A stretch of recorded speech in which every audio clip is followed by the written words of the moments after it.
নমস্কাৰ বন্ধুসকল, আপোনালোক সকলোকে পুনৰবাৰ অন্য এটা ভিডিঅ'লৈ স্বাগতম জনাইছোঁ। বন্ধুসকল, বৰ্তমান কিছুদাসৰ যি দুখ লগা ঘটনা তাৰ ওপৰত এটা স্পষ্টীকৰণ দিব বিচাৰিছোঁ। এজন জীয়াই থকা মানুহৰ মৃত্যু বুলি কোৱাটো অপৰাধ। অৰ্থাৎ কিছুমান ইউটিউবাৰে কিছুদাসৰ ওপৰত ভিডিঅ' বনাই কিছুদাসৰ মৃত্যু হোৱা বুলি থাম্বনেইলত লিখি ভিডিঅ' আপলোড কৰা দেখিবলৈ পোৱা গৈছে।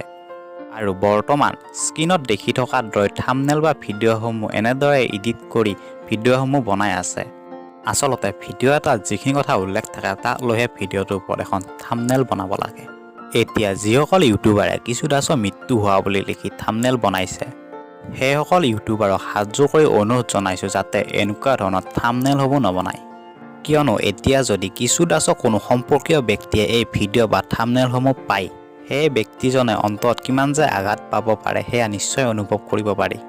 আৰু শেষত প্ৰিয় অভিনেতাগৰাকী সুস্বাস্থ্য কামনাৰে ভগৱানৰ ওচৰত প্ৰাৰ্থনা জনালোঁ। ধন্যবাদ।